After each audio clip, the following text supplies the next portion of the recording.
ونستعينه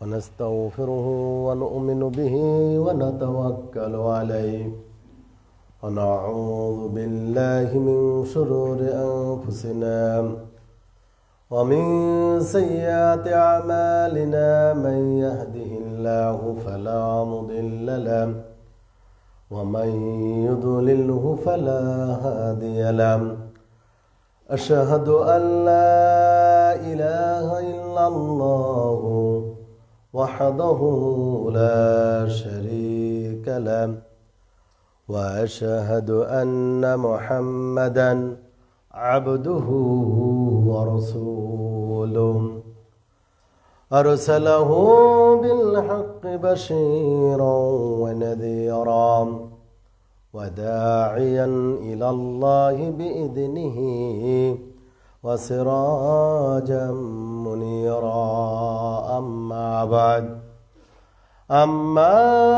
بعد فإن خير الحديث كتاب الله وخير الهدى هدى محمد صلى الله عليه وسلم وشر الأمور محدثاتها وكل محدثة بدعة وكل بدعة ضلالة وكل ضلالة في النار أعوذ بالله من الشيطان الرجيم بسم الله الرحمن الرحيم قاف والقرآن المجيد بل عجبوا أن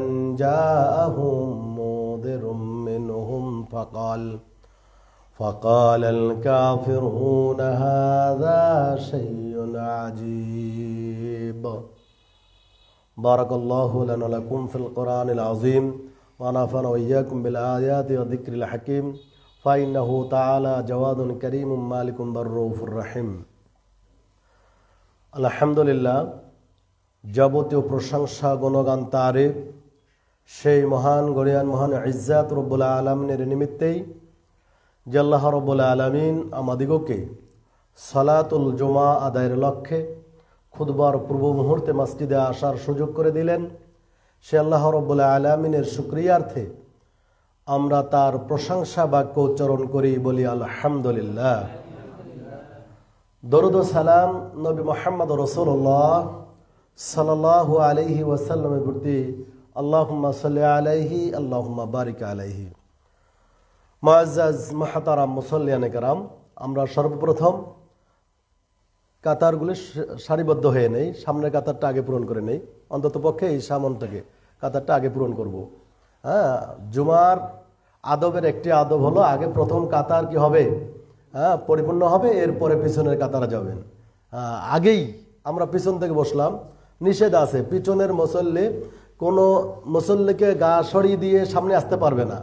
এখন আপনি আমি যদি প্রথমে এসেই পিছনে যাই তাহলে ওনারা আশাই তো হচ্ছে না, কথা বুঝলেন না? এ কারণে আমাদের কি করতে হবে, যারা আগে আসলাম তাদেরকে অবশ্যই প্রথম সারিতে বসতে হবে। প্রথম সারি শেষ আমাদের সারিবদ্ধ হয়ে যাবে, এরপর দ্বিতীয় সারি, তারপর তৃতীয় সারি, এভাবে যত দূর যায় এভাবে যেতে হবে। সম্মানিত মুসল্লিয়ানে কেরাম, ইনশাল্লাহ আমরা আজকে যে বিষয়টা নিয়ে আলোচনা করতে যাচ্ছি, আসলে এখানে যদি আরও বেশি মানুষ থাকতো, আরও যদি লোকজন আসতো, তাহলে আমি মনে করি আজকের আলোচনায় কিছু না কিছু মানুষের উপকার হতোই। যেগুলো আমরা জানে আসতেছি, এই সমস্ত জানা বিষয়গুলি আবার একটু ঝালাই করার লক্ষ্যে অনেক সময় আমরা অজানা থেকে যাই, অনেক সময় কি অজানা থেকে যাই, জানা নাই। দেখেন, আজকের যে বিষয়টা আলোচনা করতে যাচ্ছি তা হলো আল ইবাদা মানে ইবাদাত, মানে কি ইবাদাত। আর আমরা একটা জিনিস ভালো করে জানি, যদি আরবি বলতে নাও পারি, আমাদের কিন্তু একটা বিষয় আয়াতের অর্থ মুখস্থ হয়ে আছে, তা হলো এই, আল্লাহ সুবহানাহু ওয়া তাআলা বলেছেন, ওয়ামা খালাকতুল জিন্না ওয়াল ইনসা ইল্লা লিয়াবুদুন, আল্লাহ বললেন আমি জিন ও মানবকে একমাত্র শুধুমাত্র আমারই ইবাদতের জন্য সৃষ্টি করেছি। তাহলে আমাদেরকে আল্লাহ তাআলার সৃষ্টির উদ্দেশ্য কি? তার ইবাদত, তার ইবাদত। এবার দেখেন, আমরা মোটামুটি সবাই যুবক মানুষ, এখানে একজন বয়োবৃদ্ধ মানুষ আসেন, তো বয়স যদি আমাদের হিসাব করি, আমরা হিসাব করে দেখতেছি যে আমার বয়স যদি 40-41 বছর হয়, আপনাদের অনেকেরই বয়স এই পর্যায়ে আছে, কয়েকজন বাদ দিয়ে। তো আমাদের সালাত ফরজ হয়ে গেছে কত বছরে? 10 বছরে। 7 বছরের ট্রেনিং শুরু, আর বাধ্যতামূলক হলো কত বছরে? 10 বছরে। তো ওই সময় থেকে নিয়ে আমরা এই আয়াত শুনে আসি, ওই সময় থেকে শুনি না? ওই সময় থেকে আমাদের জানা শোনা যে কি আল্লাহ তাআলা মানুষকে সৃষ্টি করেছেন তার ইবাদতের জন্য। কিসের জন্য সৃষ্টি করেছেন? ইবাদতের জন্য। জুমা মসজিদে ইমাম সাহেব কথা বললে, জিজ্ঞাসা করলে প্রশ্নের উত্তর দেওয়া যায়, কিন্তু পরস্পর কথা বলা যাবে না। পরস্পর কথা বলে জুমা বাতিল। কেউ যদি আপনারাই কেউ যদি কথা বলেন, ভালো কথা, কেউ এসে সালামও দেয় আপনাদেরকে, না, সালাম দিতে পারবে না। সালাম দিয়ে সরাসরি কি করবে? ঢুকে যাবে, সরাসরি ঢুকে যাবে। কিন্তু আপনি এই সালামের উত্তর আপনি এমনিতেই নিবেন, কিন্তু তার সঙ্গে মোলাকাত, মুসাফা এগুলা একদম সালাতের পরে, এর আগে নয়। সম্মানিত ভাইরা, তো এজন্য মাঝে মধ্যে কোনো প্রশ্ন হলে বলবেন। তো আমাদেরকে আল্লাহ সুবহানাহু ওয়া তাআলা কিসের জন্যই সৃষ্টি করলেন? ইবাদতের জন্য। আর অন্য কোনো কিছুর জন্য সৃষ্টি করেছেন কি? আর অন্য কোনো কিছুর জন্য সৃষ্টি করেন নাই। তাহলে আপনাকে আমাকে আল্লাহরই ইবাদত করার জন্য সৃষ্টি করেছেন, আল্লাহরই ইবাদত করতে হবে। তাহলে এবার দেখেন, ইবাদত কাকে বলে? ইবাদত কাকে বলে আমরা জানি? আপনারা জানেন ইবাদত কাকে বলে? জি, কে বলতে পারবেন যে ইবাদত কাকে বলে? সকল সৎ কাজকে ইবাদত বলে। একটা আমরা মার্ক যদি দেই এই উত্তরে, তাহলে হয়তো বা আপনার 10-এ 10 দেওয়া যাবে না। যদি মার্ক দেই তাহলে আদেশ এবং আল্লাহ তাআলার আদেশ নিষেধ মেনে চলারকেই ইবাদত বলে। মাশাআল্লাহ, এখানেও আমরা শতভাগ আমরা মার দিতে পারলাম না। আসলে ইবাদতের জন্যই আল্লাহ তাআলা আমাদেরকে সৃষ্টি করলেন। কিন্তু আমি এই প্রশ্ন হাজারো মানুষের সামনে পেশ করছিলাম, কেউ উত্তর দিতে পারে না যে আসলে ইবাদত কাকে বলে। কেউ বলে সালাত হলো ইবাদত, সৎ কাজ করা হলো ইবাদত, সিয়াম রাখা হলো ইবাদত। এগুলো ইবাদত, কিন্তু ইবাদতের অর্থে ইবাদত নয়। এগুলো ইবাদতের একটা পার্ট, কিন্তু আসলে এগুলোকেই ইবাদত বলা হয়। কিন্তু ইবাদত কাকে বলে এই অর্থে ইবাদত নয়। আমরা তাহলে কি? কারণ যদি আপনি সালাতকে ইবাদত বলেন, শুধু মানে ইবাদত মানেই সালাত, এইটাই যদি আপনি ধরেন, তাহলে আমরা সালাত কতক্ষণ পড়ি? 5 টাইম সালাত আদায় করি। কেউ তাহাজ্জুদ পড়ি, তো দেখা গেল তাহলে 6 বার। কে দুহুল মসজিদ পড়ি। সব মিলে যদি 24 ঘন্টা যদি হিসাব করি, সালাত কতক্ষণ হবে? 2 ঘন্টার বেশি হবে না। আমার নফল ফরজ সব মিলে যদি আমি হিসাব করি, কয় ঘন্টা সালাত পড়লাম? 2 ঘন্টা সালাত পড়লাম। তো দিন রাত কত ঘন্টা? 24 ঘন্টা। তো 24 ঘন্টার ভিতরে আমি 2 ঘন্টা সালাত পড়লাম, মানে ইবাদত করলাম। আর বাকি সময় কি করলাম? বাকি সময় আমি ব্যবসা করেছি, বাকি সময় আমি গৃহস্থী করেছি, হাল চাষ করেছি, ঠেলা চালিয়েছি, মানে জীবিকা উপার্জনের পথ খুঁজে বের করেছি, ঘুমিয়েছি, ছেলেকে সময় দিয়েছি, মেয়েকে সময় দিয়েছি, স্ত্রীকে সময় দিয়েছি। বাকি 24 ঘন্টার ভিতরে আমরা 22 ঘন্টা এগুলো করলাম। বলেন তো আল্লাহ কি এগুলোর জন্য সৃষ্টি করলেন, না তার ইবাদতের জন্য সৃষ্টি করলেন? মাশাআল্লাহ, তা ওগুলো আপনি বলতে পারেন নাই। তাহলে ওগুলোকে আল্লাহ তাআলা যে ইবাদতের জন্যই আমাকে সৃষ্টি করলেন, তাহলে আমরা যদি খালি সালাতকে ইবাদত ধরি, তাহলে এগুলো বাদ পড়ে যাচ্ছে। এগুলো কি হয়ে যায়? বাদ পড়ে যায়। এই জন্য ইবাদত কাকে বলে এটা আগে মেমোরিতে জানতে হবে, নিয়ে আসতে হবে যে এটার নাম হলো কি? ইবাদত। এবার আসেন ইবাদতের সংজ্ঞা শুনেন। 1 নম্বর, ইবাদতের শাব্দিক অর্থ যদি আমরা করি, তাহলে আল ইবাদাতু, ইবাদত বলা হয় যে আল খুদু ওয়াত তাদাল্লুল, নিজেকে বিনয়ী হওয়া, নিজেকে বিনয়ী করা, রাগ পরিত্যাগ করা, মানে নিজেকে মাটির মানুষ বলে মনে করে, এক কথাই এটার নাম হলো কি ইবাদত। শাব্দিক অর্থ এটার নাম কি? শাব্দিক অর্থ হলো নিজেকে বিনয়ী করে দেওয়া। আব্দ ইবাদাতুন, মূল ধাতু আব্দ, আইন বা দাল, মানে হলো দাসত্ব স্বীকার করা। কি করা? দাসত্ব স্বীকার করা। আমরা হলাম গোলাম, গোলামিয়াত স্বীকার করা। আল্লাহ তাআলা স্রষ্টা, আল্লাহ তাআলা মুনিব, আর আমরা হলাম গোলাম। নিজেকে গোলাম বলে মনে করা, নিজেকে ভাবা, এটার নাম হলো ইবাদত। এটার নাম কি? ইবাদত। এবার আসেন পরিভাষায় ইবাদত কাকে বলে। পরিভাষায় ইবাদত বলা হয় আল ইবাদাতু মা'নাহা কুল্লু মা ইউহিব্বুহুল্লাহু ওয়া ইয়ারদাহু মিনাল কওলি ওয়াল আমাল। অর্থাৎ ওই প্রত্যেক কথা ও কর্ম, ওই প্রত্যেক কথা ও কাজ যা আল্লাহ পছন্দ করেন, ভালোবাসেন, তাকে ইবাদত বলা হয়। ওই প্রত্যেক কথা ও কাজ যা আল্লাহ ভালোবাসেন, পছন্দ করেন, তাকে কি বলা হয়? ইবাদত বলা হয়। মনে থাকবে, ওই সমস্ত কথা ও কাজ যা আল্লাহ পছন্দ করেন, ভালোবাসেন, তাকে কি বলা হয়? ইবাদত বলা হয়। এবার তাহলে ওই আয়াতের সঙ্গে এই কথাটাকে সেট করেন যে আল্লাহ একমাত্র তারই ইবাদতের জন্য সৃষ্টি করেছেন।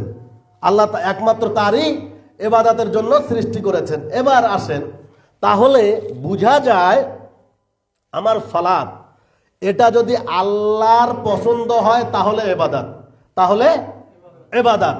আমার সিয়াম যদি আল্লাহর পছন্দ হয় তাহলে ইবাদত। আমার হজ যদি আল্লাহর পছন্দ হয় তাহলে ইবাদত। কিন্তু আমি সালাত আদায় করলাম, আল্লাহর পছন্দ হলো না, বলেন সালাত কি ইবাদত? তাহলে ওই সালাতটা ইবাদত নয়। আমি হজ করলাম, কিন্তু এই হজটা আল্লাহর পছন্দ হলো না, তাহলে ওটা ইবাদত নয়। আমি সিয়াম রাখলাম, কিন্তু এই সিয়াম আল্লাহর পছন্দ হলো না, তাহলে কি ওই সিয়াম ইবাদত? ওটা খামাখা, ওটা কি অযথা, ওটার নাম ইবাদত নয়। তাহলে এবার আবার ঘুরে দেখেন, আমি ব্যবসা করি, এই ব্যবসাটা আল্লাহর পছন্দ, তাহলে ব্যবসাটা ইবাদত। আমি কৃষি কাজ করি, এই কৃষি কাজ করাটা আল্লাহর পছন্দ হয়, তাহলে ওটা ইবাদত। আপনি ঠেলা ভ্যান ইত্যাদি চালান, এইটা আপনার আল্লাহর পছন্দ হয়, তাহলে ওইটা ইবাদত। আপনি আরো যা কিছু করছেন, ব্যবসা বাণিজ্য, দোকানদারি থেকে শুরু করে নিয়ে মানুষ জীবিকা উপার্জনের জন্য যা কিছু করে, এগুলো যদি আল্লাহর পছন্দ হয় তাহলে ওগুলাও ইবাদত। আপনি ঘুমান, এই ঘুমের পথ পদ্ধতিটা যদি আল্লাহর পছন্দ হয়, ওই ঘুমটাও কি হবে? ইবাদত হবে, ঘুমটাও ইবাদত হবে। আপনার এমন কি আপনার ছেলে মেয়ের মুখে যে খাবার উঠিয়ে দেই আমরা, এই খাবার উঠিয়ে দেওয়াটাই, মহাব্বতটা যদি আল্লাহর পছন্দ হয়, ওইটা হবে কি? ইবাদত। বলতে বলতে এতটুকু বলা যেতে পারে যে আমরা যে নিজের জৈবিক চাহিদা পূরণের জন্য স্ত্রী মিলন করে থাকি, এটাও যদি আল্লাহর পছন্দ হয়, ওইটাও কি হবে? ইবাদত হবে। তাহলে এবার আবার মিলান, ওমা খালাকতুল জিন্না ওয়াল ইনসা ইল্লা লিয়াবুদুন। আল্লাহ বললেন শুধুমাত্র আমারই ইবাদতের জন্য সৃষ্টি করেছে, আর অন্য কিছু করার জন্য সৃষ্টি করি নাই। তাহলে সালাত, সিয়াম, হজ, যাকাতের পাশাপাশি আরো যত কর্ম রয়েছে, যে কোনো কর্মে এটা যদি আল্লাহর সন্তুষ্টি থাকে, আল্লাহর পছন্দ হয়, তাহলে ওটা হবে ইবাদত। আর আল্লাহর পছন্দ না হলে তাহাজ্জুদ পড়লেও ওইটা ইবাদত হবে না। তাহলে আমি মোটামুটি মনে হয় এতটুকু কথা বুঝাতে সক্ষম যে ইবাদত কাকে বলে। আমি আপনারা যারা আছেন, আমি আপনাদেরকে বলি, আজীবন ভুলে যেতে হবে না যে ইবাদত কাকে বলে। তাহলে আপনি 24 ঘন্টা খেয়াল রাখেন যে আমার কর্মটা আসলে আল্লাহ পছন্দ করতেছে কিনা, আমি যা করতেছি এটা আল্লাহর পছন্দ কিনা। যদি আল্লাহর পছন্দ হয়, তাহলে আপনার হাঁটা চলা, খাওয়া দাওয়া, উঠা বসা, টয়লেটে যাওয়া আসা, সবটাই কি হবে? ইবাদত হবে। তাহলে আপনাকে আমাকে খেয়াল রাখতে হবে, আল্লাহর দাসত্বের জন্য আল্লাহ আমাকে সৃষ্টি করেছেন, আল্লাহর ইবাদতের জন্যই আল্লাহ আমাকে সৃষ্টি করেছেন। প্রত্যেকটা মুহূর্তে যেন আমি আল্লাহর ইবাদত করতে পারি, প্রত্যেকটা কর্ম যেন কি হয়? আমার আল্লাহর ইবাদত হয়। এই মনোভাব পোষণ করে আপনাকে আমাকে চলতে হবে। এবার একজনের সাথে আপনি গল্প করতেছেন, এই গল্পটাকেও খেয়াল করতে হবে যে এইটা আল্লাহর পছন্দ হয় কি না। কথা বুঝলেন না মনে হয়? একজনের সঙ্গে লেনদেন করতেছেন, এই লেনদেনটার ব্যাপারে আপনাকে খেয়াল করতে হবে যে আমার এই লেনদেনটা আল্লাহ পছন্দ করেন কি না। যদি পছন্দ হয় তাহলে ওইটা ইবাদতে পরিণত হবে, আর যদি পছন্দ না হয় তাহলে এটা খামাকা হয়ে যাবে, অজাতা হয়ে যাবে। সম্মানিত উপস্থিতি, এই জন্য হয়তো মানুষ দুইটা কাজ করে থাকে, হয় আল্লাহর ইবাদত করে, না হলে শয়তানের ইবাদত করে। কি করে? আপনার আমার দুইটা অপশন আছে। কয়টা অপশন? আমরা যারা মানুষ, আমাদের অপশনই হলো দুইটা। একটা, হয়তো আমাদেরকে আল্লাহর দাসত্ব করতে হবে, নয়তো কি করতে হবে? শয়তানেরা দাসত্ব করতে হবে। এখন আপনি আমি করব, এর মাঝে আর কোনো অপশন নাই, আর একটা তৃতীয় আর একটা অপশন ঢুকাবেন, এইটার কোনো সুযোগ নাই আপনার আমার। আপনি যদি মনে করেন না এটা আল্লাহরও নয়, এটা শয়তানেরও নয়, এটা যদি মনে করেন, না হবে না। আপনাকে দুইটার যে কোনো একটা পথ বেছে নিতে হবে, হয়তো ইবাদত আল্লাহর হতে হবে, নয়তো শয়তানের হতে হবে। এবার আপনি খেয়াল করেন, আপনি কি করবেন? আল্লাহর ইবাদত করবেন নাকি শয়তানের ইবাদত বندگی করবেন? অথচ আল্লাহ সুবহানাহু ওয়া তাআলা বলে দিয়েছেন যে নিশ্চয় শয়তান হলো তোমাদের জন্য প্রকাশ্য শত্রু। তাহলে আমরা আল্লাহর ইবাদত থেকে বঞ্চিত হলে শয়তানের ইবাদতে আমরা চলে যাব। কাজেই আপনার প্রত্যেকটা কর্ম যেন, আমার প্রত্যেকটা কাজ যেন আল্লাহর সন্তুষ্টিতে হয়, তাহলে আপনার আমার ওইগুলো কি হবে? ইবাদত হবে। আল্লাহ আমাদেরকে তৌফিক দান করুক। সকলে বলি আল্লাহুম্মা আমিন। সম্মানিত উপস্থিতি, এবার আসেন, আমি হয়তো অন্য কোনো বিষয়ে একটা আলোচনা করতাম, যেহেতু আমরা ঘরোয়া পরিবেশে আসছি, যদিও জুমা মসজিদ, এই জন্য একটু যাতে করে শিখা যায়, যাতে করে কি কিছু বুঝা যায়, বুঝার জন্য একটু এতটুকু বলা। কারণ দেখবেন এইভাবে, এই ক্যাটাগরিতে আপনাকে হয়তো এর আগে কেউ বলে নাই, বা আপনাদের অনেক সময় জানা নাই। আমি এইভাবে আজ খোটা খোটা করে, কাট কাট করে আপনাদেরকে বুঝানোর চেষ্টা করছি। দেখেন, এবার আমরা শিখলাম ইবাদতের শাব্দিক অর্থ এবং পারিভাষিক অর্থ। এবার আসেন, আমরা জানি ইসলামের রোকন আছে। কি আছে? ইসলামের রোকন কয়টা? 5টা। কয়টা? 5টা। আপনি কিন্তু ভালো জানেন, আপনাদের কি এটা মনে আছে, এটা জানা আছে, ইসলামের রোকন হলো 5টা। এরপরে ইমানের রোকন, ইমানের আরকানুল ইমান, ইমানের রোকন অনেক সময় আমাদের জানা আছে। ইমানের রোকন হলো 6টা। কয়টা? 6টা। অনেকে বলছেন 7টা, যাই হোক, সার্বিক কথা হলো 6টা। তাহলে আপনার ইসলামেরও রোকন জানা আছে, আপনার কি আছে? ইমানেরও রোকন জানা আছে, কিন্তু ইবাদতেরও রোকন আছে। কি আছে? ইবাদতের আরকানুল ইবাদাহ, ইবাদতের রোকন রয়েছে, খুঁটি, স্তম্ভ। রুকন কাকে বলে? যেমন আমরা এই পিলারগুলির উপরে এই মসজিদের ছাদটা তুলে রেখেছি, তো এইটা হলো রুকন, স্তম্ভ, পিলার, খুঁটি। যেটা না থাকলে এই ছাদটা টিকবে না, যেটা না থাকলে ছাদটা টিকবে না, এটা পড়ে যাবে, ধসে যাবে। তো ইমানের রোকনের পাশাপাশি, ইসলামের রোকনের পাশাপাশি ইবাদতেরও রোকন আছে, কিন্তু ইবাদতের রোকন আছে এটা আমাদেরকে বলেও না, আর আমরা জানিও না। এটা আমাদেরকে, আপনারা কি জানেন?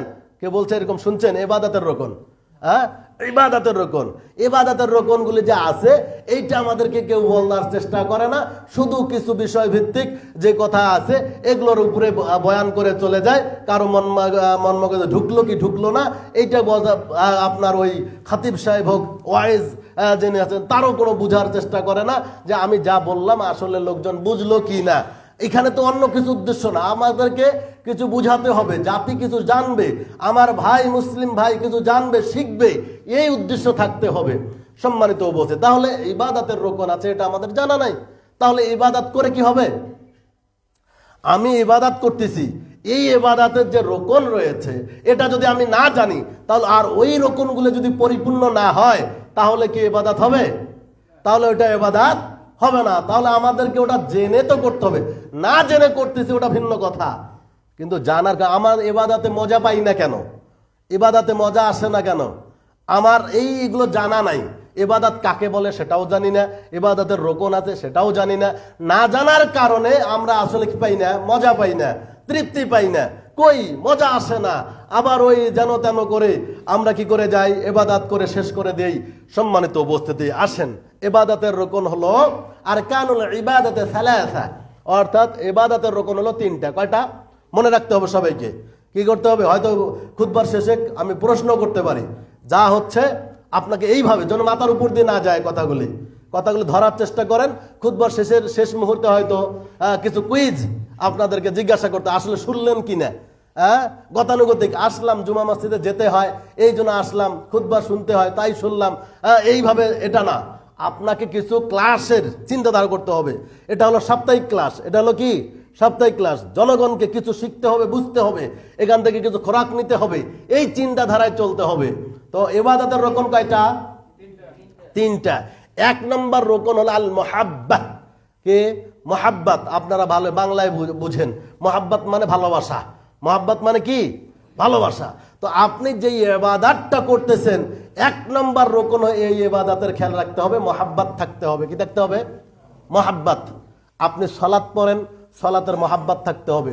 সিয়াম রাখেন, সিয়ামের মুহাব্বাত থাকতে হবে। আপনি দাড়ি রেখেছেন, মুহাব্বাত থাকতে হবে। আপনি টাকনোর উপরে কাপড় পরেন, এটার মুহাব্বাত থাকতে হবে। মানে এটার উপরে একটা ভালোবাসা কাজ করতে হবে। কি করতে হবে? ভালোবাসা। যদি মুহাব্বাত না থাকে, আপনি ইবাদত সালাত পড়তেছেন কিন্তু সালাতের প্রতি একটা ভালোবাসা এইটা আপনার জাগে না, তাহলে ওই সালাত ইবাদত নয়, ওই সালাতটা ইবাদত নয়, ওইটা ইবাদত ওইটা হবে না। কারণ ওটার প্রতি আপনার কি নাই? ফিলিংস নাই, ওটার আপনার ভালোবাসা নাই, ওটার প্রতি কি নাই? ভালোবাসা জন্মে না। যদি ইবাদতে ভালোবাসা না জন্মে, ইবাদত করে যদি আপনার ভালোবাসা না হয়, তাহলে ওই ইবাদত হবে না। এবার আপনাকে বলি, আজকে জুমার আমরা দেখতেছি যে আমাদের এলাকায় কৃষি এলাকা, আপনার সবাই চাষবাস করে। তো যারা চাষবাস করতেছে তারাও কিন্তু জানে আজকে জুমাবার খুতবা শুনতে হবে। আজকে জুমাবার কি শুনতে হবে? খুতবা। এটাও একটা সালাতেরই অংশ, এটা একটা কি? সালাতের অংশ। কিন্তু কেউ নিয়ত করে নিয়েছে যে সালাতের শেষ দিকে আমি কি করব? যাব, খুতবার শেষ দিকে গিয়ে যাব। বলেন তো এটা একটা ইবাদত নয়? এটা ইবাদতের মধ্যে আছে। তো এই ইবাদত আর ভালোবাসা কোথায়? এটার তাদের মধ্যে ভালোবাসা জন্ম না। ও আসলো জুমাবারের দিন, কিন্তু আসলে এই ভালোবাসাটা না থাকার কারণে তার ওটা কি হবে না? ইবাদত হবে না, ওটা বাতিল হয়ে যাবে। ওটা এমনিতেই কি হয়ে যাবে? বাতিল হয়ে যাবে। দেখেন, অনেক মানুষ সালাত আদায় করে কিন্তু সালাতে ভালোবাসা নাই। আপনাকে প্রমাণ করে দেখাই, আপনারাও যদি বলেন যা কেমন কথা, সালাত পরে ভালোবাসা নেই। হ্যাঁ, নাই। দেখেন, এদিকে মনে হয় আছে কিনা জানি না, আমাদের এলাকায় দেখি কিছু মানুষ জমিতে যায় সকাল 10টা 9টা 10টার দিকে জমিতে যায়। তো ও ফিরে আসে কখন? মাগরিবের আগে। ফিরে আসে কখন? দাড়ি পাকা মানুষ, কে? দাড়িওয়ালা মানুষ, ফজরের সালাতে আগ কাতারে যায়, এরকম মানুষ। কিন্তু কি ও কি করলো? 10টায় জমিতে গেল, ফিরে আসলো মাগরিবের আগে। হ্যাঁ, বলেন তো 2 ওয়াক্ত সালাত কোথায় কাটে গেছে? তার জমিতে কাটে গেছে। কোথায় কাটে গেছে? জমিতে 2 ওয়াক্ত জহর আসর কাটালো। এরপর মাগরিবের আগে খানটা এসে খুব তাড়াহুড়া করে গোসল করে মসজিদে আগে ঢুকে গেছে। গিয়ে হয়তো সূর্য ডুবে যায় যায় যায় যায় ভাব, এই সময় হয়তো বা জহর আসর একসঙ্গে পড়লো। অথবা দেখা গেল যে একেবারে মাগরিবের জামাত ধরেছে, ধরার পরে কি করলো? মাগরিবের নামাজ সালাতটা শেষ করার পরে পরবর্তীতে কি করলো? আগে জহর, তারপরে কি করলো? আসর আদায় করলো। এরকম মুসল্লি মনে হয় আপনাদের এলাকায় নাই? আছে? আছে এরকম মুরব্বীরা? আছে এরকম? আছে? হ্যাঁ, আছে। আচ্ছা বলেন তো, ওই ব্যক্তি, যে ব্যক্তি একেবারেই জহর আসর মাঠে শেষ করে দিয়ে মাগরিবে আসলো মসজিদে সালাত পড়ার জন্য, এই ব্যক্তি সালাত পড়লো ঠিকই, সালাতের পূর্ণ যেই একটা ভালোবাসা থাকার কথা, এইটা তার ভিতরে আছে কি? এটা নাই।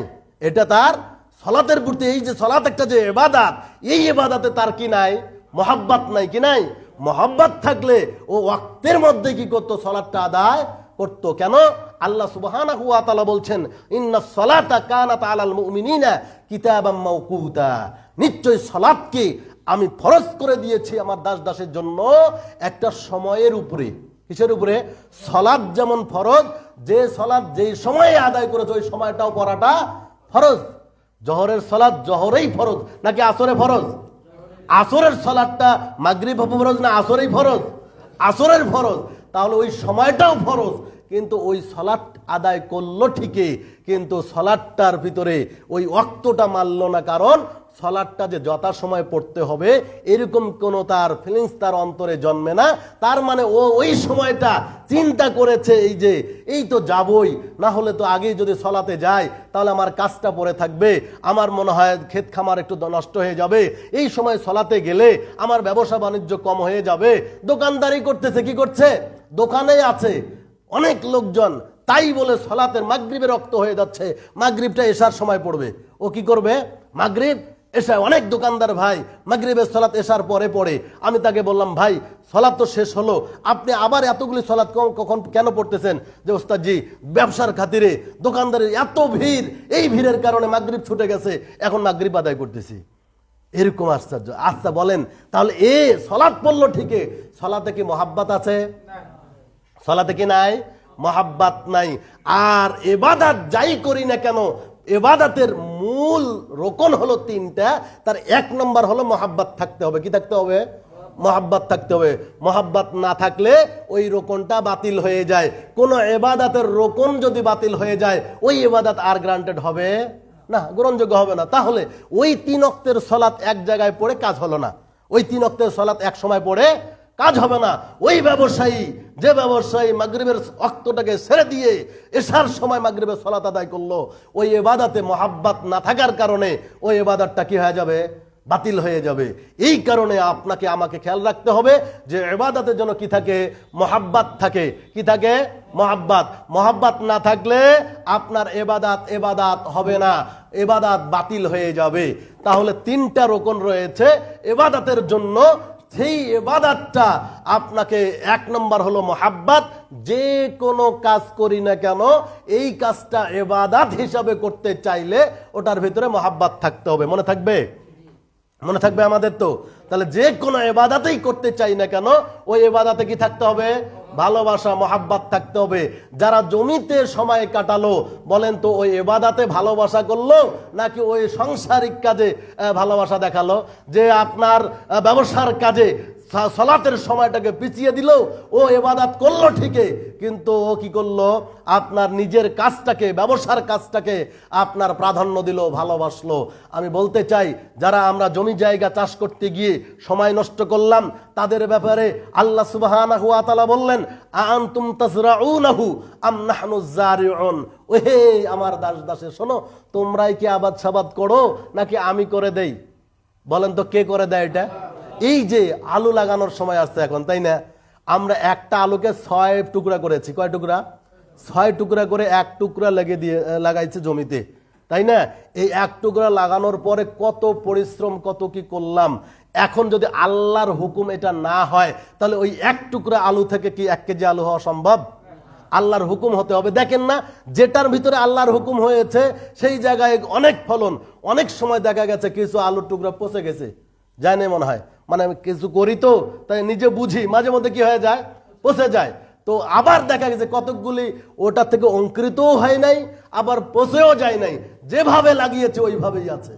তার মানে আল্লাহ সুবহানাহু ওয়া তাআলার একটা যে এখানে দয়া, সেটা যতক্ষণ না পর্যন্ত না হবে, ততক্ষণ পর্যন্ত ওখানে যতই আমরা স্প্রে করি না কেন, যতই আমরা কাজ করি না কেন, এর উপরে মেহনত করি না কেন, কোনার কাজ হবে না যদি আল্লাহর হুকুম না হয়। এই জন্য আল্লাহ তাআলা বললেন, আনতুম তাজরাউনাহু আম নাহনুজ জারিউন। আমি কি এগুলো আবাদ করে দেই নাকি তোমরাই করো? তাহলে আমাদেরকে প্রচেষ্টা, প্রযুক্তি অবলম্বন করতে হবে, পাশাপাশি আল্লাহর দয়া ভিক্ষা চাইতে হবে। কি চাইতে হবে? আল্লাহর দয়া ভিক্ষা চাইতে হবে। যদি দয়া না হয় তাহলে এটাতে কাজ হবে না। আর আমরা আল্লাহর ইবাদতকে ভুলে গেলাম না, আল্লাহর ইবাদতকে মহাব্বত না করে, ভালো না বেশে আমরা এই সমস্ত কৃষি কাজকে মহাব্বত, ভালোবাসা দিয়ে আগলে রাখার চেষ্টা করি। আমাদেরকে এখান থেকে আসতে হবে, ফিরে আসতে হবে। সম্মানিত উপস্থিতি, আপনি হয়তো মনে করবেন যে না, আমি এগুলো করলেই মনে হয় আমার হবে। এই আকীদা, বিশ্বাস থাকলে ওটা সম্পূর্ণ হারাম হয়ে যাবে। ওটা সম্পূর্ণ কি হবে? হারাম হয়ে যাবে। হালাল রুজি, হালাল উপার্জন হারাম হয়ে যায় যখন আপনার আকীদাগত সমস্যা চলে আসে। আপনি যদি বলেন না আমারই প্রচেষ্টা এটা হয়, তাহলে কি হয়ে যাবে? ওইটা হারাম হয়ে যাবে। আপনাকে আল্লাহর দয়া চাইতে হবে। যাই হোক, আমি বলতে চাচ্ছিলাম যে যে কোনো ইবাদত করি না কেন, এই ইবাদতে 1 নম্বর কি থাকতে হবে? মহাব্বত, ভালোবাসা আপনার থাকতে হবে। 2 নম্বর আল খাউফ, ভয় থাকতে হবে। কি থাকতে হবে? যে ইবাদতই করছেন না কেন, এই ইবাদতটা না করলে কি হয় আর করলে কি হয়, এরকম একটা ভয়, ভীতি নিয়ে আপনাকে কি করতে হবে? ইবাদত করতে হবে। সম্মানিত উপস্থিতি, আমরা সালাতের যদি উদাহরণ দেই, হজের যদি উদাহরণ দেই, অসংখ্য মানুষ হজ করে না। কি করে না? যাদের উপরে হজ ফরজ হয়ে আছে, কি আছে? ফরজ হয়ে আছে। ও হিসাব দেয়, হুজুর আমার 2 বিঘা জমি আছে, আমার উপরে কি হজ ফরজ হয়েছে? 2 বিঘা জমি আছে, হজ ফরজ হয়েছে কিনা এটা কি করে আপনার প্রশ্ন করে। সম্মানিত উপস্থিতি, হজ হলো আর্থিক সম্পদের উপরে, তার টাকা পয়সার উপরে ফরজ। এটা জমানো টাকা থাকতে হবে, এরকম চিন্তাধারা নেই। আপনি তাহলে তো আজীবন ঠকাবেন, আল্লাহকে কি করবেন? ঠকানোর চেষ্টা করবেন, নাউজুবিল্লাহ। টাকা হওয়ার সঙ্গে সঙ্গে আপনি একটা দোকান কিনবেন, টাকা হওয়ার সঙ্গে সঙ্গে আপনি অন্য কিছু করবেন, তাহলে কি পাশ কাটানো যাবে? এইটা না। আসলে ভয় হজ না করে, এই যে ইসলামের 5টা রোকনের একটি রোকন হলো হজ করা, এখন আপনি কি করলেন না? এই হজের কোনো ভয় ভীতি আপনার অন্তরে জন্মে না, এই কারণে আপনি হজও করেন না। ইবাদতে ভয় নাই, কি নাই? ইবাদত না করলে কি হবে, এই ধরনের কোনো ভয় নেই। আপনি এই কারণে কি করেন? ইবাদত থেকে পাশ কাটানোর চেষ্টা করেন।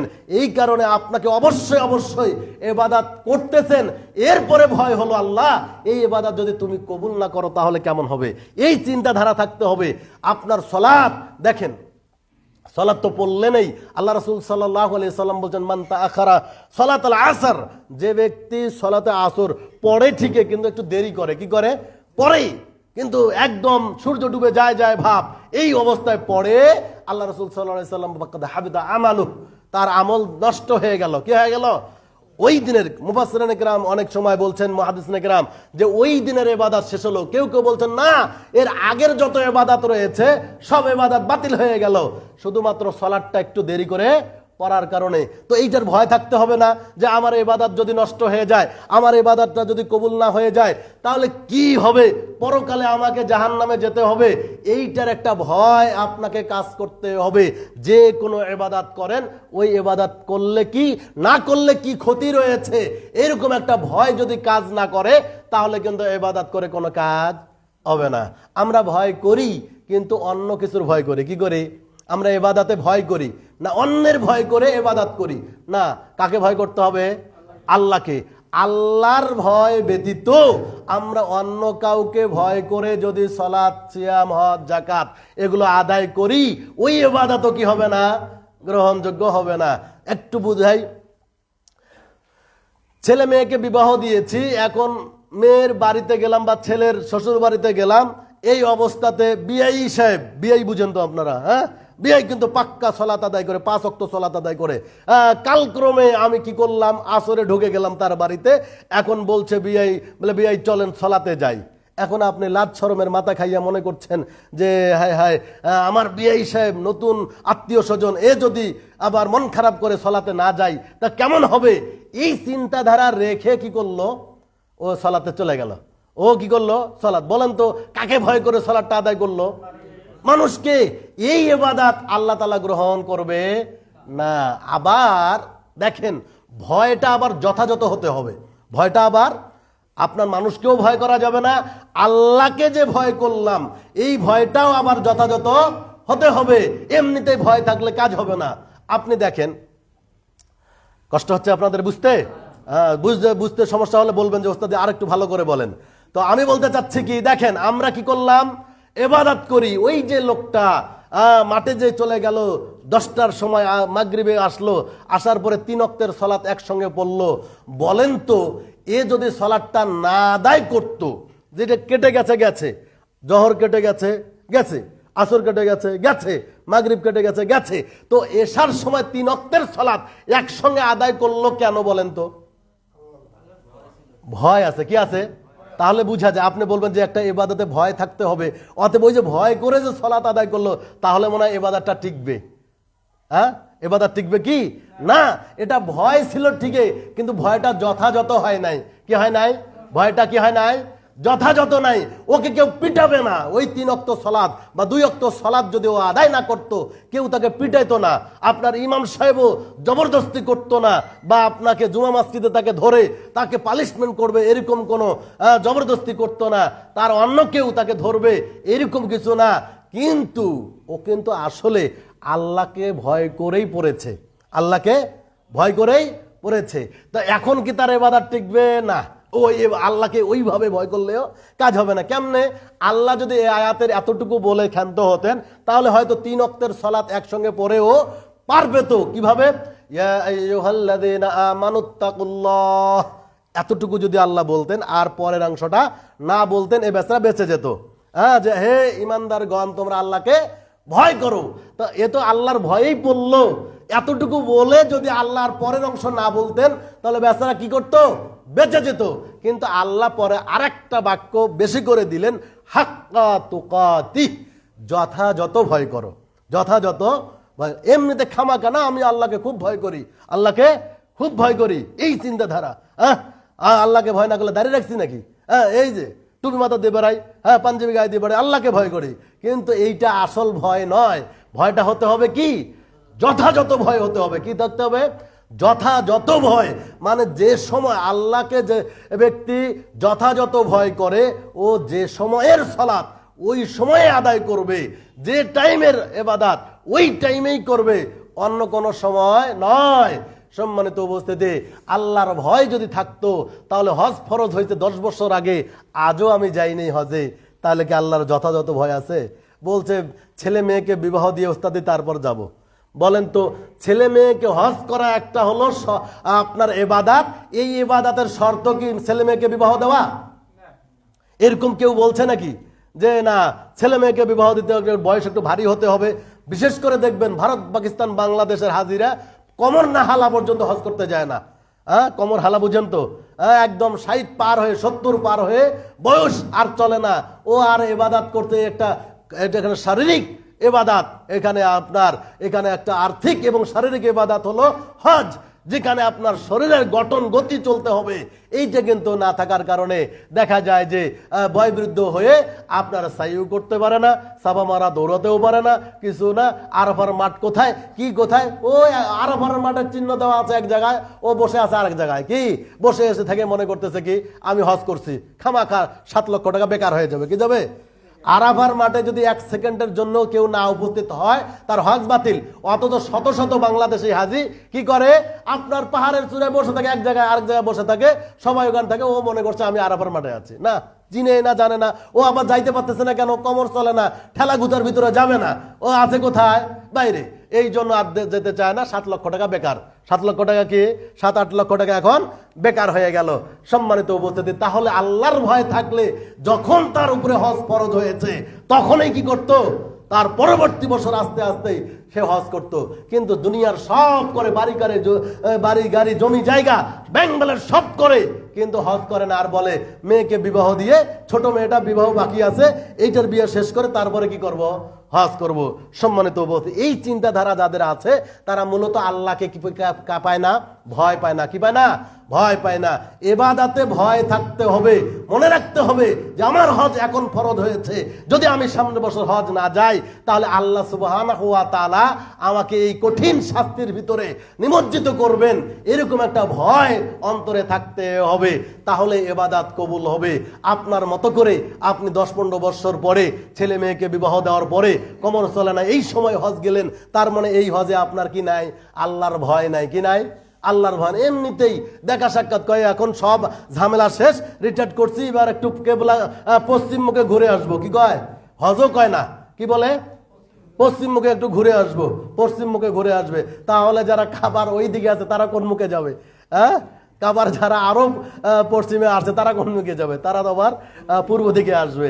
সম্মানিত অবস্থা, তার মানে এটা ধোঁকাবাজি। এটা হলো কি? এটা হলো ধোঁকাবাজি, যেটাকে আমরা গ্রাম্য ভাষায় ফাজিলামি বলি। এটা হলো ফাজিলামি। কাজেই অবশ্যই আপনাকে ইবাদত করেন, ইবাদতে কি থাকতে হবে? ভয় থাকতে হবে। 3টা রোকন রয়েছে ইবাদতের। 1 নম্বর বলা মুহাব্বত, যে কোনো ইবাদত করেন ভালোবাসা থাকতে হবে। 2 নম্বর ইবাদতে কি থাকতে হবে? ভয় থাকতে হবে। ইবাদতটা না করলে কি হবে? এটার একটা ভয় ভীতি নিয়ে আপনাকে ওই ইবাদত বندگی করতে হবে। 3 নাম্বার আর রাজাউ, আশা থাকতে হবে। কি থাকতে হবে? আশা। আমি ইবাদত করতেছি, এর বিনিময়ে আমি জান্নাতে যাব। আমি ইবাদত করি, এই ইবাদতের বিনিময়ে আমি আল্লাহর নৈকট্য অর্জন করব। আমি এই ইবাদত করি, এই ইবাদতের মাধ্যমে জান্নাতুল ফেরদাউস অর্জন করব। এরকম আশা থাকতে হবে। আমরা কিন্তু সালাত যারা পড়েন, বলেন তো সালাতের মধ্যে আসেন, আসার পরে এরকম কি নিয়ত জাগে যে আমি এই সালাত পড়ে আল্লাহর নৈকট্য অর্জন করব? এরকম নিয়ত নাই। এরকম সালাতের আজান হয়েছে, মুয়াজ্জিন সাহেব আজান দিছে, এখন কি করতে হবে? মসজিদে যেতে হবে, নামাজ পড়ে ও দোয়া কালাম পড়ে চলে যায়, কিন্তু আশা যে থাকতে হবে এই আশাটা থাকে না। আশা করতে আপনাকে কি করতে হবে? অন্তরে একটা দৃঢ় আশা থাকতে হবে, আল্লাহ এত কষ্ট করে ফজরের জামাতে অংশগ্রহণ করেছি, তোমার জান্নাত চাই চাই, এই সালাত পড়লে আমার সবকিছু সহজ হয়ে যাবে, সবকিছু ঠিক হয়ে যাবে, এটা তোমার নবী বলেছেন, অতএব এটা আমার দরকার আছে। এরকম আশা থাকতে হবে, আল্লাহ তুমি যে জান্নাত সাজিয়ে রেখেছো, এই জান্নাত এই তাহাজ্জুদের মাধ্যমে পেতে চাই, তুমি আমাকে কবুল করো। এরকম আশা যদি অন্তরে না জাগে, যতই সালাত আপনি ঠিক করেন না কেন, খুব সুন্দর করে সালাত আদায় করেন না কেন, ওই আশা নাই কি নাই, আশা না থাকলে ওইটা ইবাদত হবে না, ওইটাও কি হয়ে যাবে? বাতিল হয়ে যাবে। তাহলে আপনাকে ওই যে রমাজানের সিয়ামের ব্যাপারে বলা আছে, মান সামা রমাদানা ঈমানান ওয়া ইহতিসাবান, যে ব্যক্তি রমাজানের সিয়াম পালন করলো ঈমান সহকারে, আশা রেখে, সব পাবে। কি পাবে? সব পাবে। আল্লাহ তাআলা এক সিয়ামের বিনিময়ে জাহান্নাম থেকে 70 বছরের জন্য দুর্ভীত করে দিবেন। এরকম আশা নিয়ে যারা কি করে, সিয়াম পালন করে, প্রত্যেকটা ইবাদতের ভিতরে আশা থাকতে হবে। কি থাকতে হবে? আশা। আশা কি দুনিয়াবি, আপনি বড়লোক হয়ে যাবেন, টাকা পয়সা পাবেন, এই আশা? এইটা না। পরকালীন শান্তি পাবেন, পরকালীন জীবন সুখময় হবে, পরকালে জান্নাত যাব, এরকম একটা আশা নিয়ে কি করতে হবে? ইবাদত করতে হবে। কিন্তু আমরা ইবাদত করি বটে, কিন্তু ইবাদতে আমরা কিছু পাবো এরকম আশা জন্মে না। ইল্লা মাশা আল্লাহ, দুই একজন থাকতে পারেন, কিন্তু আশা না থাকলে তাহলে রোকন বাতিল হয়ে গেল। কি হয়ে গেল? রোকন বাতিল হয়ে গেল। তাহলে দেখেন, এবাদাত কাকে বলে এটা জানলাম, এরপর এবাদাত আপনার অর্থ কি এটা জানলাম, এরপর এবাদাতের রোকন কয়টা? তিনটা। কয়টা? তিনটা। এক নম্বর হলো মোহাব্বত, এক নম্বর সিরিয়াল দেন, এক নম্বর হলো কি? মোহাব্বত, মানে এবাদতে ভালোবাসা থাকতে হবে। দুই নম্বর আল খাউফ, ভয় থাকতে হবে। কি থাকতে হবে? ভয়। তিন নম্বর হলো আশা থাকতে হবে। কি থাকতে হবে? আশা আকাঙ্ক্ষা থাকতে হবে। এই আশা আকাঙ্ক্ষা মিলে আপনাকে আমাকে ইবাদত করতে হবে। আল্লাহ তৌফিক দান করুক, আল্লাহুম্মা আমিন।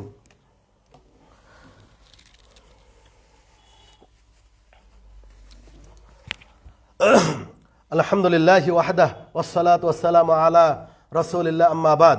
সম্মানিত উপস্থিতি, আমরা শুনছিলাম ইবাদত সম্পর্কে। কি সম্পর্কে? ইবাদত সম্পর্কে। এবার আসেন শুরুতু সিহাতুল ইবাদাহ। এবার আসেন ইবাদত কবুলের শর্ত আছে। কি আছে? শর্ত। ইদা ফাতা শর্ত ফাতাল মাশরুত, যখন শর্ত হারিয়ে যাবে, শর্ত থাকবে না, তখন যে ব্যাপারে শর্ত করা হলো ওটাও কি হয়ে যাবে? বাতিল হয়ে যাবে। তো আসলে ইবাদত যে আল্লাহ গ্রহণ করবেন এরও শর্ত আছে। কি আছে? শর্ত রয়েছে। শর্ত হলো দুইটা। কয়টা? দুইটা। এক নাম্বার শর্ত হলো আল ইখলাসু লিল্লাহ, ইবাদতটা আল্লাহর জন্যই হতে হবে। কি হতে হবে? আল্লাহর জন্যই করতে হবে, পৃথিবীর আর কারো জন্য করা যাবে না। ইবাদতটা কার জন্য হতে হবে? আল্লাহর জন্য, স্রষ্টার জন্য ইবাদত করতে হয়, সৃষ্টির ইবাদত করতে হয় না। মুরব্বী যারা আছেন তারা একটা কাওয়ালিতে গান শুনেছেন, আগে ঝালমুড়িওয়ালারা ক্যাসেট বাজাতো, ওই জায়গায় শুনেছেন। সেটা হলো কি, নবী মোর পরশমণি, নবী মোর সোনার খনি, এরকম একটা কবিতাও আছে। কি আছে? কবিতাও আছে। নবী নাম জপে যে জন, সেই তো দুজাহানের ধনী। নবী নাম জপে, তাহলে নবীর নাম জপতে হবে কি? কথা বুঝেন? জপা মানে জিকির করা। জপা মানে কি? এখানে জিকির করা মানে বারবার বলা, একটা কি করা? বারবার। আমরা বলছি লা ইলাহা ইল্লাল্লাহ, লা ইলাহা ইল্লাল্লাহ, লা ইলাহা ইল্লাল্লাহ, এটা হলো জিকির। এটা হলো কি? জিকির। আফজালুজ যিকরি লা ইলাহা ইল্লাল্লাহ। এখানে তো অনেক কিছু এখন খলত মলত হয়ে গেছে, তাই না? আগে দেখলাম কি, কিছু একটা অংশ বাদ দিল, যে লা ইলাহা ইল্লাল্লাহর শুধু লা ইলাহাটা বাদ, শুধু ইল্লাল্লাহ পড়ে। কি পড়ে? ইল্লাল্লাহ পড়ে। এখন ইল্লাটাও বাদ দিয়ে শুধু আল্লাহ আল্লাহ পড়ে। কি পড়ে? আল্লাহটাও বাদ দিয়ে শেষের একেবারে যেটা জমির হু, শুধু হু পড়ে। এখন হু বাদ দিয়ে কি করে? মনে মনে শুধু ঘুতায়। কি করে? কথা দেখেন নাই মনে হয়? দেখছেন? ওইরকম আমি অঙ্গভঙ্গি করতে চাচ্ছি না, কিন্তু আসলে কি এইভাবে লা ইলাহা ইল্লাল্লাহ আমি বলতে চাচ্ছিলাম জিকির করা, মানে জপা, মানে জপা। এখন যদি নবী নাম জপে, অর্থাৎ আমাদের নবীর নাম কি জপতে চাইলে কি বলতে হবে? মোহাম্মদ, মোহাম্মদ, মোহাম্মদ, মোহাম্মদ, মোহাম্মদ, এইভাবে বলতে হবে, তাই না? এর নাম হলো জপা। এর নাম হলো কি? জপা। বলেন তো এইভাবে বললে এই জিকিরটা কার হচ্ছে? স্রষ্টার না সৃষ্টির? সৃষ্টির ইবাদত করা যাবে? সৃষ্টির ইবাদত করা যাবে না। তো মুহাম্মাদেরই যদি ইবাদত না হয় তাহলে আর কোনো খানকা মাজার ইত্যাদির ইবাদত করা যাবে? যদি আল্লাহ তাআলা যাকে শ্রেষ্ঠ মানুষ বললেন, যাকে আশরাফুল মাখলুকাত মানুষ আমরা সবাই, আবার মানুষের ভিতরে সবচেয়ে শ্রেষ্ঠ মানুষ, যার আগের পরের সমস্ত গুনাহ আল্লাহ তাআলা কি করছেন? মাফ করে দিয়েছেন। যাকে আল্লাহ তাআলা শাফাআতের ঝান্ডা দিবেন কিয়ামতের মাঠে, যাকে হাউজে কাউসার দান করা হয়েছে অলরেডি, এটা আল্লাহ তাআলা তাকে দিয়ে দিয়েছেন, তার সমস্ত গুনাহ আল্লাহ তাআলা মাফ করে দিয়েছেন। তো এত বড় একজন মানুষের যদি ইবাদত আর না হয়, দ্বিতীয় আর কোনো ব্যক্তির ইবাদত হবে না। সম্মানিত উপস্থিতি, তাহলে ইবাদত কবুলের জন্য শর্ত হলো দুইটা। এক নাম্বার হলো কি ইখলাসুলিল্লাহ, ওয়ামা উমিরু ইল্লা লিয়াবুদুল্লাহ মুখলিসিনা লাহুদ্দিন। অবশ্যই কেবলমাত্র আল্লাহ তাআলা বলছেন আমি আদেশ করেছি একমাত্র কি দিনকে আল্লাহর জন্য কি করে দেওয়া? খালেস করে দেওয়া, একানিষ্ঠ করে দেওয়া। অর্থাৎ আপনি একাগ্রতা চিত্তে কেবলমাত্র আল্লাহকে রাজি খুশি করার জন্য, আল্লাহর ভালোবাসা পাওয়ার জন্য, আল্লাহর কাছে সুবিধা পাওয়ার জন্য, আল্লাহর জান্নাত পাওয়ার লক্ষ্যে আপনাকে আমাকে কি করতে হবে? ইবাদত করতে হবে। আর কোনো দ্বিতীয় কোনো ব্যক্তি, বস্তু ইত্যাদির পূজা করা বা ইবাদত করা যাবে না। সম্মানিত উপস্থিতি, তাহলে আল্লাহ তাআলার ভালোবাসা, আল্লাহ তাআলার ইবাদত আল্লাহকে রাজি খুশি করার জন্যই করতে হবে। আর কারো একটা সারা জীবন আপনি বলবেন যে আমরা ইবাদত করি না, মাঝে মধ্যে একটা সাজদা মারি, মাঝে মধ্যে কি করে? সাজদা মারে। দেখেন না, পীর বাবার নিকটে গিয়ে, তারপরে আপনার বিভিন্ন মাজারে গিয়ে সাজদা দেয়। কি দেয়? সাজদা দেয়। আল্লাহ সুবহানাহু ওয়া তাআলা এগুলো নিষেধ করে দিয়েছেন। মুহাম্মদ সাল্লাল্লাহু আলাইহি ওয়াসাল্লাম এগুলো কি করছেন? নিষেধ করে দিয়েছেন। কিন্তু আমরা জানি আল্লাহ রাসূল সাল্লাল্লাহু আলাইহি ওয়াসাল্লাম লাউ কুনতু উমিরা আহাদান আন ইয়াসজুদা লিআহাদিন, আমি যদি কাউকে আদেশ করতাম মানুষ হয়ে মানুষকে সাজদা দিতে, তাহলে আমি সকল নারীদেরকে আদেশ করতাম তারা যেন কি করেন? তার স্বামীদেরকে সাজদা দেন। এটা কি আদেশ করছেন? এটা কি আল্লাহ রাসূলের আদেশ? এটা আদেশ নয়। আল্লাহ রাসূলের আকাঙ্ক্ষা ছিল যে আসলে গুরুত্ব বুঝাতে গিয়ে, স্বামীর গুরুত্ব বুঝাতে গিয়ে আল্লাহ রাসূল বললেন যদি মানুষ হয়ে মানুষকে সাজদা দেওয়া যেত তাহলে নারীদেরকে বলতাম তোরা স্বামীদেরকে সাজদা দাও। যেহেতু এটা যায় না সুতরাং দেওয়া যাবে না, তাহলে মনে হয় মাজারে সাজদা দিতে বলছেন। মাজারে সাজদা দিতে বললেন, তাহলে কি? তো এই আয়াত, এই হাদিসটা কে না বলে, কে না জানে? সকলেই বলে, সকলেই জানে, কিন্তু খামাকা আবার ওইদিকে গিয়ে সাজদাও মারে। সারা জীবনে একটা সাজদাও আল্লাহ ছাড়া কাউকে দেওয়া যাবে না। এই জন্য ইখলাস থাকতে হবে। যদি আমরা অন্য কাউকে দেই তাহলে ওটা হয়ে যাবে শিরিক। ওটা হয়ে যাবে কি? শিরিক। আর শিরিক করলে সমস্ত আমল কি হয়ে যায়? বাতিল হয়ে যায়, গড়বড় হয়ে যায়। ধুলিস্সাদ হাবাম মানসুরা, সবগুলি ধুলিস্সাদ হয়ে যায়, একটাও টিকবে না কিয়ামতের মাঠে। যদি আমরা আমাদের কর্মে কোনো কারণে কোনোভাবে আল্লাহর কর্মকে অন্য কারো সাব্যস্ত করে দেই, তাহলে সমস্ত খলত বলদ হয়ে যাবে, নষ্ট হয়ে যাবে। সমস্ত কার্যক্রম আমরা পূর্বেই জেনে আসলাম, সবগুলি হলো ইবাদত আল্লাহর সন্তুষ্টি থাকলে। আর আল্লাহর সন্তুষ্টি না হলে ওটা কি হয়ে যাবে? শয়তানের ইবাদত হয়ে যাবে। এবার দেখেন, আমরা ছোট্টবেলা, আপনাদের কাছে ঘটছে কিনা জানি না, আমার জীবনে একটা ঘটছে। আমার দাদিমা 7 বছর আগে, তো 6-7 বছরে দাঁত ভাঙে না, 6-7 বছরের দাঁত ভাঙলে আমি আমার দাদিমার কাছে গিয়ে, আমার মনে পড়ে ভালো, বলছিলাম যে কি যে আমার এই দাঁতটা উঠে গেছে। তখন বলছে বাবা তুই কি কর, ওই যে ইঁদুরের গর্তে নিয়ে যা, তোর দাঁতটা দিবি। আর বলবে যে ইঁদুর ইঁদুর তোর দাঁতটা আমাকে দে আর আমার দাঁতটা তুই নে। হ্যাঁ, এই ঘটনা ঘটছে কিনা? এই ঘটনা অনেকেরই ঘটছে। এটা কি? আচ্ছা বলেন তো, দাঁত দিবে কে?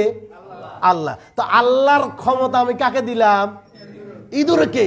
হ্যাঁ, আল্লাহর ক্ষমতা কাকে দিলাম? ইঁদুরকে দিয়ে দিলাম। তার মানে আমি শিরিক করলাম, আল্লাহর সঙ্গে কি করলাম?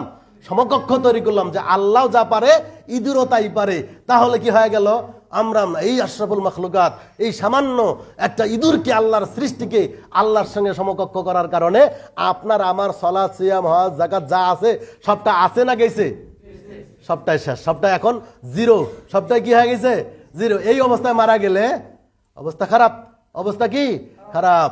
তাহলে আল্লাহ তাআলা বলছেন মূর্তির আস্তানায় যাওয়া এই সেই এগুলো হলো শয়তানি কর্ম, এখানে যাইও না, এগুলো হলো শিরকিয়াত। এখন আমরা হুজুররা দলে দলে যাই, এখন কিছু মানুষ সেকুলার মানুষ বাড়াইছে, হ্যাঁ, ও সবার সাথে তাল মিলায়, ও সবার সাথে কি করে, তাল মিলিয়ে চলে, বলে গেছে না না না, শুনে রাখেন, এইরকম আপনার ফাঁকিবাজি করিয়ে ইসলাম প্রচারের কোনো দায়ভার আল্লাহ তাআলা আমাদেরকে দেন নাই। যাই হোক, ওটা বিষয় আলাদা। আমি বলতে চাচ্ছিলাম যে আপনার আমার ইবাদতে কি থাকতে হবে, ইখলাস থাকতে হবে। কি থাকতে হবে? ইখলাস। ইবাদত কবুলের শর্ত হলো দুইটা, তার একটা হলো ইখলাসুলিল্লাহ, আপনার আমার খুলুসিয়াত, অন্তর আত্মা দিয়ে ভালোবাসতে হবে আল্লাহকে, আল্লাহর নিকটের ভালাই পাওয়ার জন্য, আল্লাহ আমাকে পরকালের জন্য যা দিবেন, আল্লাহ আমাকে জান্নাতে দিবেন, আল্লাহকে রাজি খুশি করার জন্যই আপনার আমার ইবাদত হতে হবে। সংক্ষিপ্ত করে নিয়ে এসে বলছি, 2 নম্বর আপনার ইবাদত কবুলের শর্ত হলো আপনাকে কি করতে হবে, ইতাআত ফি রাসূলিল্লাহ। আল্লাহ রাসূল সাল্লাল্লাহু আলাইহি সাল্লাম ইবাদতটা ওই আল্লাহ রাসূল সাল্লাল্লাহু আলাইহি সাল্লাম যেভাবে করেছেন, যেভাবে করতে বলেছেন, সাহাবীগণ যেভাবে করেছেন, যেভাবে করতে বলেছেন, ওইভাবে আপনাকে ইবাদতটা করতে হবে। সহজ ভাষায় বুঝাই, সেটা হলো ইবাদতের জগৎটা, সমস্ত ইবাদতগুলো প্রেসক্রিপশন করা আছে। কি আছে? প্রেসক্রিপশনের বাইরে যাওয়ার কোনো সুযোগ নাই। এটা আমি সহজভাবে বললাম, প্রেসক্রিপশন করা আছে। কি আছে? এই ইবাদত এখন এইভাবে পড়তে হয়। একটু সহজভাবে বুঝেন। আল্লাহ রাসূল সাল্লাল্লাহু আলাইহি সাল্লাম বলছেন, মান আমিলা আমালান লাইসা আলাইহি আমরুনা ফাহুয়া রাদ্দুন। কেউ যদি এমন কোনো কাজ করে, ইবাদত করে, যেটা আমি যেখানে যেভাবে করতে বলে নেই অনুরূপভাবে করে, ফাহুয়া রাদ্দুন, সেই কাজটা বাতিল। সেই কাজটা কি? বাতিল। তাহলে আপনার আমার ইবাদত যেগুলো ইবাদত হিসাবে আমরা করতেছি, এই ইবাদতটা আগে 10 বার ভাবতে হবে যে আল্লাহ রাসূল সাল্লাল্লাহু আলাইহি সাল্লাম আমাদের এইভাবে করতে বলেছেন কি না। যদি করতে বলেন তাহলে করতে হবে, ইবাদতে হ্যাঁ থাকতে হবে, আগে সাব্যস্ত থাকতে হবে। ইবাদতটা কি থাকতে হবে? সাব্যস্ত থাকতে হবে। তাহলে আপনি কি করবেন? ওইটা আপনার ইবাদত হবে। আর যদি সাব্যস্ত না থাকে তাহলে ওইটা বাতিল বলে গণ্য করতে হবে, যে এটা ইবাদত নয়। আপনি ভালো করে বুঝেন, দেখেন প্রেসক্রিপশন কেমন, যে যেমন আপনার বলা আছে যে আপনার এই সমস্যা, এই ওষুধটা আপনি কি করবেন, খাবারের 1 ঘন্টা আগে খাবেন, এইটা খাবারের 1 ঘন্টা পরে খাবেন, এইটা আপনি কি করবেন, সামান্য কিছু খেয়ে খাবেন, বা রাতে খাবেন, সকালে খাবেন একটা, এইটা দুপুরে খাবেন, এইটা রাতে খাবেন, এইটা। এখন রোগী যদি মনে করে ওষুধ তো আমাকে খাওয়াই লাগবে, ওষুধ আমাকে কি করা লাগবে, খাওয়াই লাগবে, তো সকালের ওষুধটা দুপুরে খায়, দুপুরেরটা সকালে খায়, দুপুরেরটা আবার রাতে খায়, খাওয়ার আগেরটা খাওয়ার পরে খায়, পরেরটা আগে খায়, খাইছে কি খায় নাই, ওষুধ আপনার রোগ ভালো হবে না বেশি হবে? বেশি হবে। তাহলে আমার ইবাদতগুলি আল্লাহ রাসূল থেকে প্রেসক্রিপশন করা আছে। কি আছে? প্রেসক্রিপশন করা আছে। এখন যেভাবে করা আছে ওইভাবেই করতে হবে, আপনার নিয়ম নীতি অনুপাতে, অন্য কারো নিয়ম নীতি অনুপাতে, ইমামের নিয়ম নীতি অনুপাতে, আপনার পীর সাহেবের নিয়ম নীতি অনুপাতে, বুজুর্গ সাহেবের নিয়ম নীতি অনুপাতে আপনি যদি করেন, তাহলে ওটা ইবাদত হবে না, ইবাদত বাতিল হবে? বাতিল হবে। একটা ছোট উদাহরণ বুঝেন, যে আমরা যখন মসজিদে ঢুকেছি কি দোয়া পড়েছি? আল্লাহুম্মা ইফতাহ লি আবওয়াবা রাহমাতিক। বাইরে হওয়ার সময় আমাদের কি বলতে হবে? দোয়াই তো কি, আল্লাহুম্মা ইন্নী আসআলুকা মিন ফাদলিকা, দোয়া দুইটাই। এখন আপনি কি করেন? দোয়া তো পড়লেই হয়, আল্লাহ রাসূল 2টা দোয়া শিখেছে, ঢুকা আর বাড়া। তো আমি মারবো কি, ঢোকার সময় বলো আল্লাহুম্মা ইন্নী আসআলুকা মিন ফাদলিকা, আর বাড়ার সময় বলো আল্লাহুম্মা ইফতাহ লি আবওয়াবা রাহমাতিক। বলেন তো দোয়া পড়ছি কি পড়ি নাই? কারণ কি প্রেসক্রিপশন অনুপাতে হয়েছে কি? প্রেসক্রিপশন অনুপাতে হয় নাই। এবার এটা ইবাদত হইবে? ইবাদত এটা যদিও আপনি করলেন কিন্তু আল্লাহ গ্রহণ করবেন না। আমি যদিও এটা করলাম কিন্তু আল্লাহ গ্রহণ করবেন না। আপনি কি ইস্তেঞ্জায় যাচ্ছেন, যাওয়ার সময় কি বলবেন গোফরানাক, যেটা বাইরে হওয়ার সময় বলতেন। এখন ঢোকার আপনি কি এটা করলেন, আর ঢোকার সময় বললেন যে গোফরানাকা, বাইরে হওয়ার সময় আল্লাহুম্মা ইন্নী আউযুবিকা মিনাল খুবসি আল খাবাইস। বলেন আপনি তো দোয়া পড়ছেনই, পড়েন নাই? দোয়া পড়লেন, কিন্তু দোয়াটা কি হলো? আল্লাহ রাসূল যেভাবে শিক্ষা দিলেন ওইভাবে হয় নাই, এই কারণে ওইটা বাতিল হয়ে যাবে। ওইটা কি হয়ে যাবে? বাতিল হয়ে যাবে। তাহলে আপনি নিজে একটা তৈরি করলেন, দেখা গেল কি আপনি আল্লাহ রাসূলটাকে ডাইভার্ট করে দিয়ে নিজে একটা কি করলেন? নিয়ম চালু করলেন। যারা এই যে নিয়ম চালু করে, এই নিয়ম চালু করলে কাজ হবে না। কি হবে না? আল্লাহ রাসূল সাল্লাল্লাহু আলাইহি সাল্লাম বলছেন, মান আহাদাসা ফি আমরিনা হাযা মা লাইসা মিনহু ফাহুয়া রাদ্দুন। জেনে রাখো, কেউ যদি কোনো নিয়ম নীতি আমার দ্বীনের শরিয়ার ভিতরে চালু করে, তাহলে ওইটা কি হয়ে যাবে? বাতিল। ওইটা কি? বাতিল। যেটা আগে ছিল না, আল্লাহ রাসূল করতে বলেন নাই, করেন নাই, এরকম যদি সম্মতি দেয় নাই, এরকম যদি কোনো কার্যক্রম থাকে, তাহলে ওটা কি হয়ে যাবে? বাতিল হয়ে যাবে। তাহলে ইবাদত কবুলের মূল শর্ত হলো কয়টা? দুইটা। কয়টা? দুইটা। এক নম্বর হলো ইখলাসুলিল্লাহ, আল্লাহর জন্যই করতে হবে। আর একটা হলো আল্লাহ রাসূল সাল্লাল্লাহু আলাইহি সাল্লামের দেখানো পথ ও পদ্ধতিতে করতে হবে। দেখেন, আরো ভালো করে বুঝেন, যদি এইটা আল্লাহ রাসূলের প্রেসক্রিপশন বাদ দিয়ে করেন, তাহলে ওটা ইবাদতেই নয়, এরকম হয়ে যাবে। কেমন? আল্লাহ রাসূল এরকম মসজিদে বসে আছেন, কি আছেন? ফাজা রাজুলুন, একজন ব্যক্তি আসলেন, ফাদাখালাল মাসজিদা, মসজিদে প্রবেশ করলেন, ফাসাল্লা, এরপর সালাত আদায় করলেন, সুম্মা জা ইলান নবী সাল্লাল্লাহু আলাইহি সাল্লাম, এরপর আল্লাহর নবীর নিকটে আসলেন, ফাসাল্লামা আলাইহি, আল্লাহর নবীকে সালাম দিলেন, ফারাদ্দা আলাইহিস সালাম, আল্লাহর রাসূল ওই ব্যক্তির সালামের জবাবও দিলেন। দেওয়ার পরে বলছে, সাল্লে, শোনো, সালাত পড়ো, ফাইন্নাকা লাম তুসাল্লি, কেন তুমি সালাত পড়ো নাই? আল্লাহ রাসূলের হুমকি ধুমকি খেয়ে লোকটা আসে আবার সালাত পড়লেন। পড়ার পরে আল্লাহ রাসূলের নিকটে আসলেন, সালাম দিলেন, আল্লাহ রাসূল সালামের জবাবে আবার বলছেন যে, শোনো, তুমি সালাত পড়ো, কেননা তুমি সালাত পড়ো নাই। লোকটা হুমকি খেয়ে আবারও আসলেন, আসার পরে আবারও সালাত আদায় করলেন, করার পরে আল্লাহ রাসূলের নিকটে আবার আসলেন, সালাম দিলেন, সালামের জবাব দেওয়ার পরে আল্লাহ রাসূল বলছেন, শোনো, তুমি সালাত পড়ো নাই, তুমি সালাত পড়ো নাই, কেননা তুমি সালাত পড়ো নাই, সুতরাং তুমি সালাত পড়ো। বলেন তো, লোকটা সালাত পড়ছে কি পড়ে নাই? আল্লাহ রাসূল কি বললেন যে, শোনো বাবা, তুমি তো সালাত পড়লে, কিন্তু সালাতটা ঠিকঠাক মতো হয় নাই, তুমি আবার পড়ো? এই বাক্য বললেন না? বলেন তুমি পড়ো নাই। তার মানে কি বুঝা গেল? আল্লাহ রাসূল সাল্লাল্লাহু আলাইহি সাল্লামের দেখানো পদ্ধতিতে সালাতটা হয় নাই। এই কারণে আল্লাহ রাসূল ওটাকে সালাত কিছু ধরলেন না, একেবারে নাকচ করে দিলেন, একেবারে বাতিল। তার মানে বোঝা যায় আল্লাহ রাসূলের নিয়ম নীতি বাদ দিয়ে যেটা ইবাদত হয়, ওটা ইবাদতই নয়। ওইটা কি নয়? ওটা ইবাদতই নয়। যত বড়ই তাহাজ্জুদ হোক না কেন, হজ হোক না কেন, যত বড় ইবাদত হোক না কেন, যদি ওইটা মুহাম্মদ সাল্লাল্লাহু আলাইহি সাল্লামের দেখানো পদ্ধতিতে না হয়, তাহলে ওটা কি হয়ে যাবে? বাতিল হয়ে যাবে।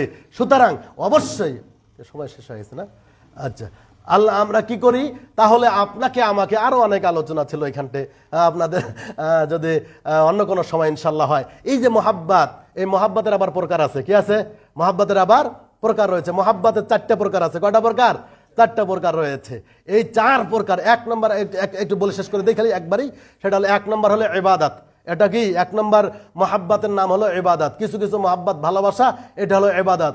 2 নম্বর মহাব্বতের হলো শিরিক, সেটা কি? ভালোবাসা কিন্তু শিরিক। 3 নম্বর হলো হারাম ও বেদাত। এরপরে হলো 4 নম্বর হলো তাবঈয়া, স্বাভাবিক ভালোবাসা। বাপ ছেলেকে ভালোবাসে, ছেলে বাপকে ভালোবাসে, স্বামী স্ত্রীকে ভালোবাসে, স্ত্রী স্বামীকে ভালোবাসে, মানে সামান্য আপনার ভালো পোশাককে ভালো লাগে, হ্যাঁ, ভালো আমরা যে খাওয়া দাওয়া এটাকে ভালো লাগে, এইগুলো তাবঈয়া, এগুলো হলো জায়েজ। এগুলো হলো কি? জায়েজ। যাই হোক, আল্লাহ সুবহানাহু ওয়া তাআলা আমাদেরকে ইবাদতকে ইবাদতের মতো করে করার তৌফিক দান করুক। সকলে বলি আল্লাহুম্মা আমিন। মনে থাকবে ইবাদত কাকে বলে? একটু বলেন দেখি এবার। ভুলে গেলেন সব? ওই সমস্ত কথা ও কর্ম যা আল্লাহ পছন্দ করেন, ভালোবাসেন, এটার নাম ইবাদত। বলেন বলেন, ওই সমস্ত কথা ও কর্ম যা আল্লাহ পছন্দ করেন, ভালোবাসেন, তার নাম হলো কি? ইবাদত। তাহলে আপনার আমার সমস্ত কর্ম আল্লাহর ভালোবাসায় করতে হবে। আপনি লেনদেন করেন, এটা যেন আল্লাহ ভালোবাসে। আপনি জমি জায়গা আবাদ করেন, এটা যেন আল্লাহ ভালোবাসে। আপনি ব্যবসা বাণিজ্য করেন, এটা যেন আল্লাহ ভালোবাসে। তাহলে এগুলো সব, আপনি ঘুমান, এটাও যেন আল্লাহ, ঘুমটাকে আন্দাজি চিত মেরে যদি ঘুমান, ওইটার নাম, ওইটা ঘুম আল্লাহ পছন্দ করবে? যে সিস্টেম আল্লাহ রাসূল বলে দিচ্ছেন, ওই সিস্টেমে আপনাকে কি করতে হবে? ঘুমাতে হবে। তাহলে ঘুমটাও হবে কি? ইবাদত। আল্লাহ তাআলা যেন আমাদেরকে ইবাদত অর্থে ইবাদত করার তৌফিক দান করেন। সকলে বলি আল্লাহুম্মা আমিন।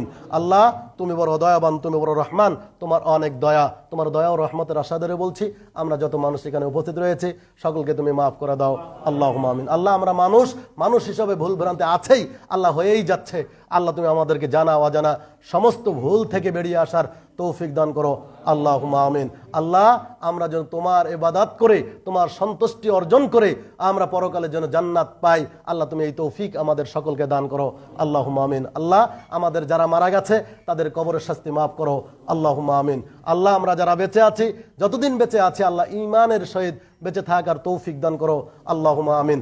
সর্বোপরি আপনাদেরকে বলতে চাই, আমরা সকলেই ভালোবেসে মহাব্বত করে ইবাদতের লক্ষ্যে এই মসজিদটাকে গড়ানোর চেষ্টা করবো ইনশাআল্লাহ।